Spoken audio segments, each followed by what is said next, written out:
everyone. Welcome back to the Glass Seats podcast. This is our show where two hockey aficionados discuss their perspectives on headlines surrounding the NHL, including recent stories, game highlights, league culture, and other topics trending amongst the fans. This is Viddy. And my name is Mrinal. Did you enjoy your holiday? I did. I did enjoy my Thursday. Your Thursday? My Thursday, yeah. Did you enjoy some good food? I did. Have some good vibes? Some good vibes. Maybe even get some Black Friday shopping deals? Yeah. Because this week in hockey, the NHL fucked it again. Yes, they did. Multiple ways, too. Yeah. And we will get to all of that. Yeah. And we're going to obviously start with the on-ice storylines, of which there are a few this week as well. But first of all, welcome back to Glass Seats. Yeah. Hope you all enjoyed your holiday like we did. Mm-hmm. Let's get to complaining, shall we? This is just us ranting. Huh? This is just. Why else do we have a podcast? This is TMZ, but hockey. Why do we have a podcast video? You want fair? Yeah, fair. All right. Let's start with some good news. Yeah. Patrick Kane sounds like his surgery went successfully. He's rehabbing, and he has signed with the Detroit Red Wings to return to the NHL. Yep. 1 year, $2.75 million. Patrick Kane rides again. Yeah, I think this is. I honestly, a lot of people were kind of bashing this decision, and were saying, "Oh, I guess he's not trying to compete." I think you don't doubt Stevie Yzerman ever. Two, I think Detroit's in a good spot to compete. They're not like at the top of the division, but they're definitely a playoff team this year. And with Patrick Kane, they're definitely a playoff team. Yeah, right. Especially on a contract like that. If they need to trade him, or if things don't work out, they're not locked into a long-term deal or into a high cap deal. Yeah, this is a good deal. The Red Wings basically got their trade deadline done already. Yes, essentially. Yeah, I think this is a team ready to maybe not go for it, but I think they could do some serious damage. Yeah. I'm mid about this one. I'll be honest. Okay.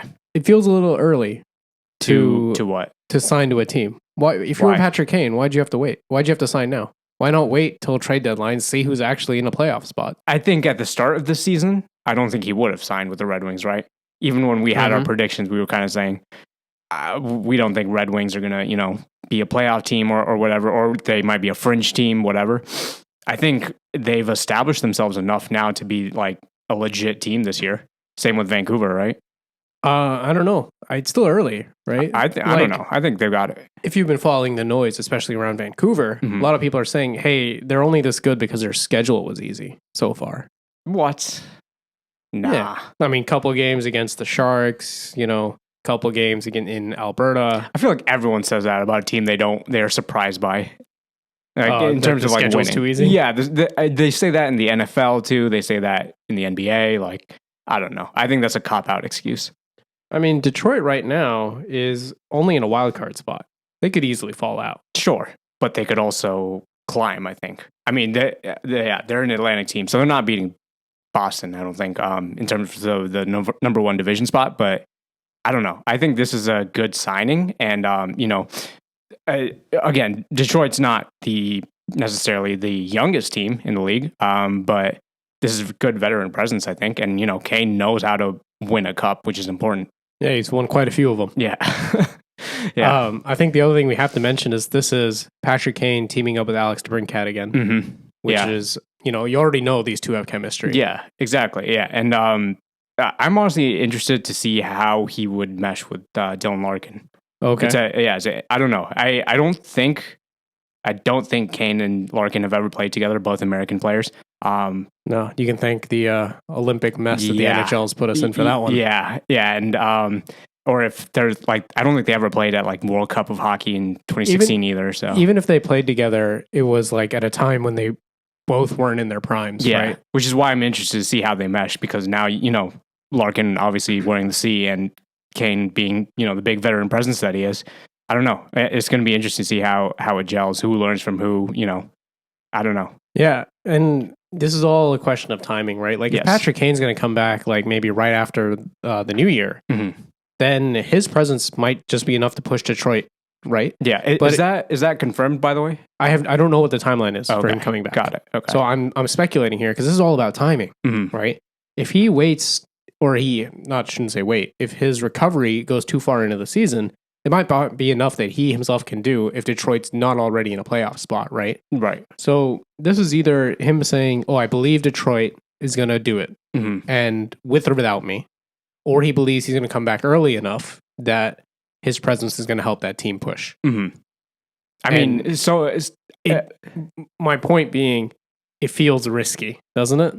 To me, this feels risky. Yes, but at the same time, that DeBrincat trade really worked out, right? I mean, he immediately made an impact on the team. It didn't feel like they needed any 12 games, 14 games to mesh, the chemistry or whatever. It just immediate impact.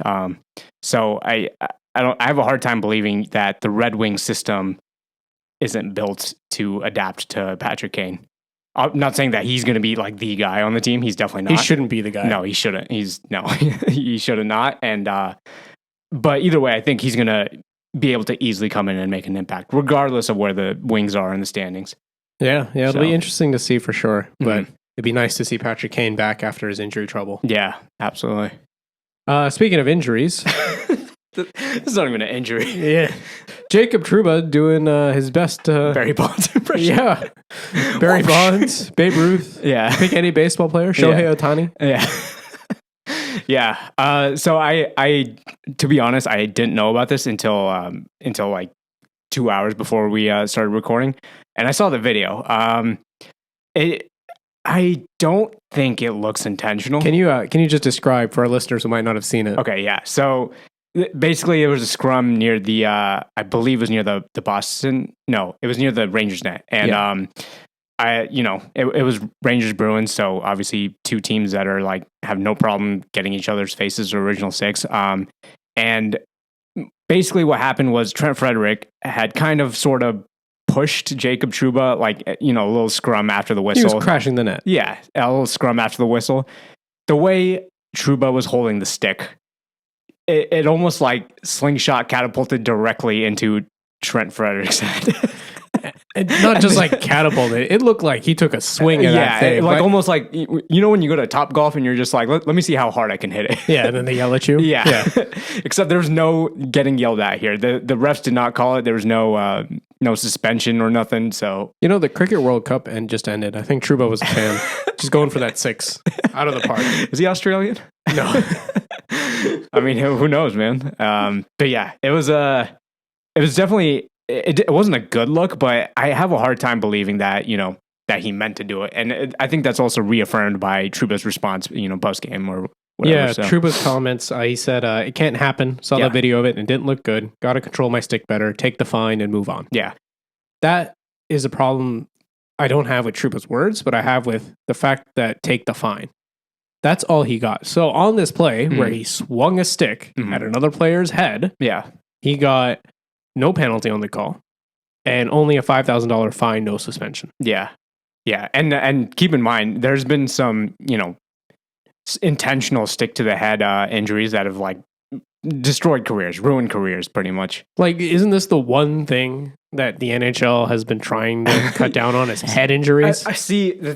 The reason I'm perplexed by this is because one, it didn't look super intentional, and obviously, he owned up to it immediately. But the reason it's also perplexing is Trouba's known to be a little over the top in terms of aggressiveness on ice. Trouba is known for being physical. Yes. But, you can't judge a player on that, right? You can't just be like, oh, this guy's a physical guy, so every play he does has to be intentional, right? Yeah.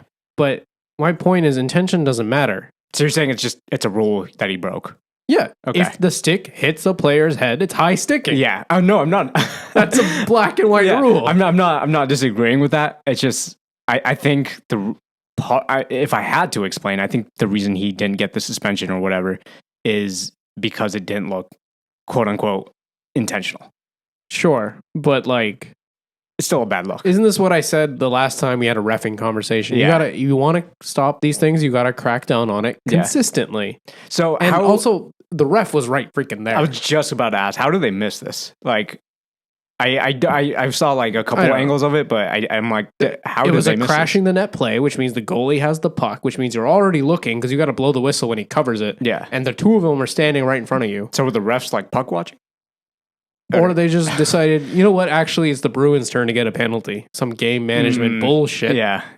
That does happen quite a lot, actually. What is this? Yeah. Especially in the NHL, that happens quite a lot. And I don't even know if we talked about this on the show, but the Timothy Liljegren injury with Brad Marchand. I don't remember, no. So Brad Marchand basically tripped Liljegren. It was pretty much a slew foot. And Liljegren went into the boards awkwardly and is out on LTIR. Oh, man. I think Marchand got off very leniently for that. Mm-hmm. And also the ref didn't call anything. Also, again, looking right at it. Like you can go watch Steve Dangle's video of him ranting on this. There's literally, he has a freeze frame in there. The only 3 people in the screenshot are Marchand, Liljegren, and the ref. It's like a meme. Yeah. And the puck's in the court. It was on a chase the puck into the corner place. The puck's there too. Yeah. Like, what are you looking at? It's crystal clear, basically. Yeah. Yeah. Oh, man. Yeah, that's... I don't want to get into conspiracy theories and all that, but like, do you think that is also part of like the whole micromanagement of the game? And you know? It's this concept that of game management, right? And if you don't know what I'm talking about, you can find interviews with refs, and they basically talk about this all the time, that they feel that their job is to make sure the game doesn't get out of hand. Yes. And one of the ways they do that is by managing everybody's emotions and making sure there's an even amount of power plays. If you look at the data, more often than not, each team has the same amount of power plays, which usually falls into the hands of the team who is willing to push the rules more. Yeah. Because they'll get away with things if the other team doesn't do it back. Yeah. Yeah. And I think there's been plenty of examples, especially in the playoffs, there's been plenty of examples where, there was a call that I think deep down, they can't admit this on ice. Obviously, they can't, confess that they're wrong. There's like rules against it, but, they can't, they were clearly wrong. They knew it deep down. And so they called the softest, most BS call, later, again, just to kind of even it out. And it's usually within minutes too, I feel like. Yeah. Before the period is over, for sure. Yeah, it has to happen right away. Yeah. Otherwise the emotions like kind of take over, the tempers flare and everything. And that's when you have a full line brawl. So yeah, and you get everybody ejected from the game. Did you see that call? Everyone get out of here. Yeah. This was the Florida-Ottawa game. Yeah. There was a scrum on the ice, and the ref just said game misconduct to everybody on the ice. I mean, just blanket. At that point, I think he might have actually made the right move there. So but a very, very weird situation with the Trouba high stick and the inconsistency of it all. Yeah. So I mean, you have to conclude that this is what the NHL wants: is this ambiguity, and the more you have it, the more you're going to have fans like us complaining. Yeah. So here we go. Here's another complaint to throw on the pile that I know you don't look at. Yeah. Just throw it directly into the shredder. Yeah. But the thing is, like, again, we don't even know if we're the fans that they're trying to cater to anymore. So, like, who knows? Like, again, I don't know what fans you're trying to cater to. Yeah, that's the point. Yeah, I was like, we're just two idiots ranting on a podcast because they won't listen to us otherwise. Shall we get to the other ways the NHL has fucked it? Yeah. Let's continue. Might as well. Yeah. Let's keep going. We're going off the ice now. All right. So, do you remember that little Pride jersey ban and Pride tape ban we talked about earlier that they repealed? Mm-hmm. So, when they initially banned Pride jerseys, it wasn't targeted at Pride jerseys. Yeah. They said any specialty jerseys or wears, any themed night we're not going to allow this year. Yeah. This includes, any like race related stuff, any military appreciation one is the big one they've done in the past. Hockey Fights Cancer. I think they might have done that, but the jerseys weren't. Yeah, so changed. All of these, they still do the nights, but they don't wear the warm-up jerseys. Yeah. They just exist. Yeah. So anyway, this comes to the Minnesota Wild. They are hosting their Native American Heritage Night. And Marc-Andre Fleury had a specially designed mask by a Native American artist by the name of Cole Red Horse Taylor. Mm-hmm. He wanted to wear that mask for the night. Yeah. And he wanted to honor his wife, who is an Indigenous person. Mm-hmm. So the NHL threatened to fine Marc-Andre Fleury if he wore this mask. Yeah. He said, okay, fine me. I'm still going to wear it. Yeah. Then they threatened to fine the Minnesota Wild with even more money. Mm-hmm. And he said, you know what? Fuck it. And he wore the mask anyway. Good for him. And NHL didn't do anything. Of course not. Of course they didn't. Yeah. Of course. So the funniest thing about this all is I looked this up just because I wanted to see general reaction to it. Mm-hmm. Not just, hockey fans, but like just general reaction. And I believe a non-sports network posted about it. And they were talking about, they wrote an article saying like, this is like embarrassing, basically. Yeah. And it got me thinking where, if you're not a fan of the game and you're just looking at this, you're like, the guy wore a mask to represent an actual Native American artist and show support of his wife, who was indigenous. Mm-hmm. And the NHL said no. So if you're a guy who's not familiar with the antics, let's call it, of the NHL, you're just, and this is your first time being exposed to something like this, you're just like, wow, the NHL is fucked. Like, they do not care about the right thing at all. This is why the NHL sucking at marketing its positive things are so hurtful, right? Because what are the 3 biggest stories I can think of that have transcended in the mainstream for the NHL recently, right? It's this. Mm-hmm. It was the Pride jerseys debacle last year. Yeah. And it was the Kyle Beach problem. Yeah. I was going to say, the Kyle Beach one is going to stay around for a while, unfortunately. Like, do you guys understand that this is what casual people think of your league? Yeah. And this is why people also shit on it in the comments all the time. You know, ESPN comments. They'll post like one hockey highlight reel every like, and it has 40 to be posts. Like something insane. Yeah, every 40 posts they'll post that, and then all the comments are like, no one cares. Yeah. And then it's just people like us desperately trying to defend the sport that, more specifically, the league that doesn't give a fuck about people like you and I. Yeah, and the way we defend it is you have to go and say, no, hockey itself is really fun. We all know the NHL is fucked. Yeah, yes. But hockey is so fun to watch. Yes, you know? Yeah. And it's just, I don't know. This is, again, we're just here complaining about it, but it just feels like it's getting excessive to this point. I truly don't know what the NHL stands for anymore. Mm-hmm. So, well, one good thing to come out of this, if they ever ban anything again, it means nothing. Yeah, it's clearly they're you have threats. No backbone. Yeah, they're threats, whatever you want to call it. They mean nothing. And so far, the people who have pushed the boundaries are people who have promoted positive causes, like Pride and Native American Heritage Night. Yeah. What happens when someone pushes your boundary on something not positive? Yeah. You're gonna be like, oh, we got to support it now.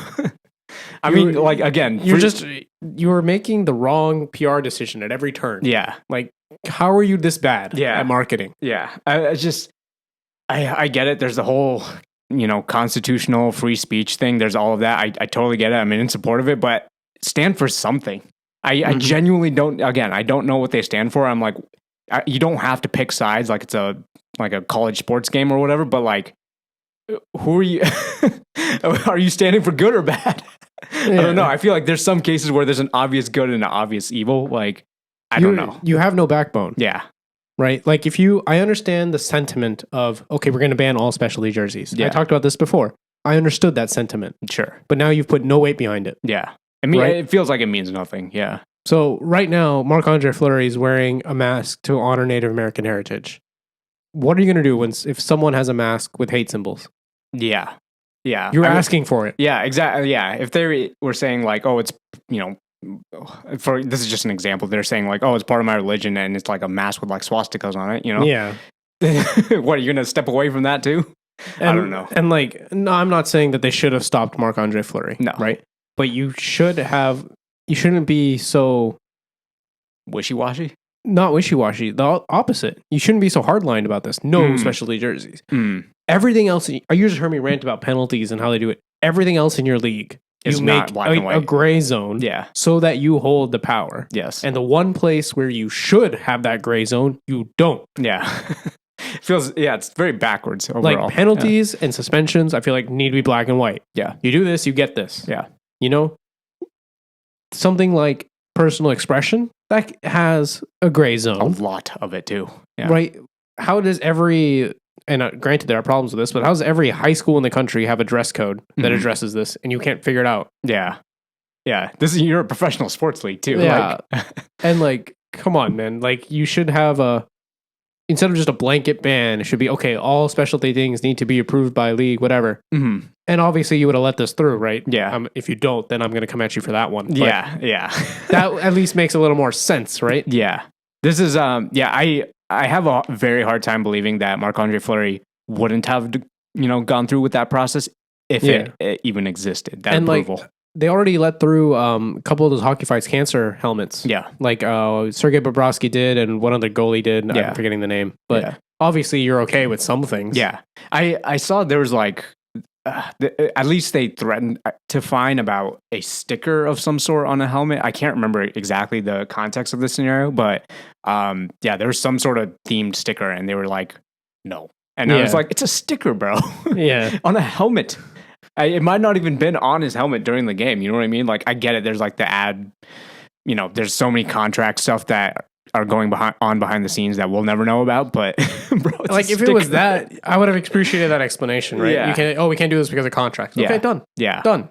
Yeah. This is the one place you needed to have some balls, some gray zone, and a backbone. You basically said our fines mean nothing. Yeah. In the context of this, right? Yeah. If I'm a player or a coach or whatever, and have something I want to support, I'm gonna go ahead and do it. Apparently, because how bad is this fine really? If your owner is friends with Gary Bettman, do what you want. Even if they're not, do what you want. You probably won't find you. Yeah, you'll probably be fine. They don't really stand up for much anyway. So honestly, good on Marc-Andre Fleury. I'm glad he kind of went through with his decision. Yeah. So, and I know a lot of people were excited that he wore that. He didn't even play in the game. So really? He was the backup that night. He just wore it for warm-ups. Good for him. And all this. All the more better. Yeah. Yeah. Good for him. Like, you need players that are not star players to... Okay, Marc-Andre Fleury is a star. Let's not get crazy. No. I'm saying like, even if they're not, like, I'm saying like if they're just a regular backup goalie, if they're not Marc-Andre Fleury, they have all the more reason to like, rep whatever they want to. Yeah. Because clearly the NHL is not going to do shit about it anyway. So, yeah. And also, just to point out one last positive on this story, his mask was up for auction and that price has gone through the roof. Good. So, good. And I'm sure the proceeds are going to the Native American communities. I don't know exactly where it's going, but it's not going to Marc-Andre Fleury. Good. So, yeah. Awesome. Love to hear it. Yeah. All right. Last story for this episode. Mm-hmm. Corey Perry has had his contract terminated by the Chicago Blackhawks, and no reason has been given publicly as to why. Yeah. One day he was practicing, he got pulled and healthy scratched from a game. Yep. And a few days later, he's gone. Mm-hmm. It all feels like maybe not super fast, but pretty fast. I feel like within a week at least. Oh right? yeah, it was like 4 days, 5 days. Yeah. Actually, do you want to just give, for people that don't know, do you want to just give the general timeline for this? Yeah. Why don't you go ahead and do that? Okay. And then I just pulled up Kyle Davidson's statement on the situation. Sure. So go ahead and get the timeline. So actually, it was exactly a week. So Tuesday, November 21st, normal practice. Perry's there. The next day, he's healthy scratched against the Columbus Blue Jackets. Nobody thought much of it.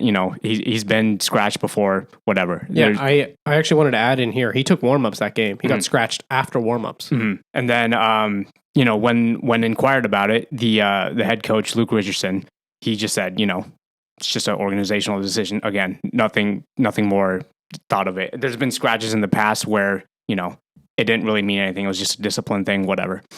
A couple days later, on Saturday, November 25th, the GM, Davidson, reveals that, Perry's, on his quotes, is going to be gone for the foreseeable future.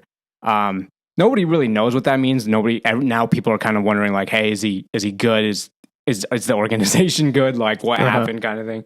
And 3 days later, he has been put on waivers. This is the 28th, so technically, we're recording this on the 29th. As of yesterday, put on waivers to terminate his contract, and he has cleared waivers today. So he is officially a free agent and no longer with the Blackhawks, and this all happened within a span of a week. So, yep. And just want to read Kyle Davidson's statement on this. Kyle Davidson is general manager of the Chicago Blackhawks. So just giving his opening statement from his press conference. All right, starting here. Thank you, everyone, for being here today. First and foremost, I want to start off by reiterating the organization is committed to a culture of accountability and upholding our values across our employees and players both on and off the ice. Last week, management was notified of possible misconduct by Corey Perry. We immediately pulled him from the game and conducted an internal investigation. Upon learning the findings of the investigation, we made the decision to terminate his contract. As this is an individual personal matter, I will not be able to disclose any details related to the initial reporting, investigation, or the findings. However, I do want to be very clear on this one point. This does not involve any players or their families, and anything that's just otherwise or anyone that suggests otherwise is wildly inaccurate, and frankly, it's disgusting. This has been a tough situation, and I understand you wanted answers. It was important that we took all the necessary steps before sharing more. I hope you can understand that I may not be able to answer everything today, but I'm going to be as open and honest as I can be, given the situation and out of respect for those involved. Mm-hmm. So to kind of allude to the quote where he's saying, "Oh, there's a situation that's wildly inaccurate." There's a lot of rumors going about Connor Bedard and family and like affairs and stuff like that. Not going to get into it because I don't believe him one bit. I think it's just Reddit trolls looking for attention. I'm pretty sure that was started as a meme and became more. Yeah, because people like to read headlines and run with it, and and people got nothing better to do. But I don't believe any of the Connor Bedard rumors at all, or any of the family rumors at all. So, but at the same time, this is also a question I wanted to open up to you. After what has happened with the Kyle Beach situation, don't you think this organization kind of needs to disclose when they can what actually happened? Otherwise, it's just I don't know. There's something about this that leaves a bad taste in my mouth to like keep it quiet. And it's not even me being nosy. It's specifically because it's the Blackhawks. I might be off the beaten path here. I think the Blackhawks handled this perfectly. You think so? Yeah. If the whole problem with Kyle Beach is that they covered up that situation for a decade. Yeah. If not, it was about a decade. Yeah. And they let the perpetrator go even with a recommendation. And he inflicted more damage later, too. Yeah. So here it seems like it's very clear it was conduct related. So Corey Perry himself did something. We don't know what he did. And enough to warrant being kicked out of the organization. Mm-hmm. If they were repeating their mistakes, they would have let Corey Perry go quietly. They would have, found a way to put him on LTIR or just said, oh, it's a buyout because he's not playing well, and given him his money and let him go. Mm-hmm. But no, they were very clear here. They said there was a misconduct. Corey Perry's contract is being terminated. He's out, and I'm here to answer any questions the best I can. Mm-hmm. And I understand that something is tying his hands of revealing the whole situation. Yeah. And it seems like if there was, I'm not saying there is, but if there was a victim in this situation, he seems to be alluding to that, then it might be out of respect for them that he is not diving into further details. Yeah. So it seems like he is doing what he can. And I know it's unsatisfying for us as fans to not know everything. Yeah. And it's slowly coming out through insider leaks. Yeah. If you want to believe them or not, I'm not going to get into them here. Yeah. But this is what I would expect an organization to do. Mm-hmm. The organization should be trying to protect its employees the best it can, but there will be cases of bad actors. Yeah.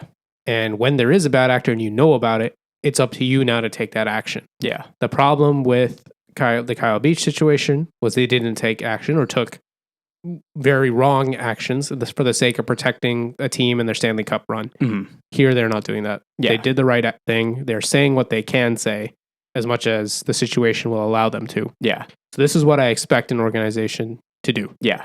When you phrase it like that, I will agree with you. The only thing I'm hoping that Chicago doesn't do is kind of just brush it completely away, because I'm just a regular fan. I'm not even a Blackhawks fan, but I'm sure there's people that are actual Blackhawks fans and people that are, close with Corey Perry and whatever. They are going to want to know. They're going to want accountability they want answers, and right? It sounds like the people who need to know what happened do know. Yeah. Yes. Yeah. So that is good on the Blackhawks, but I do think this, just based on what happened, I think it is beneficial that transparency is there.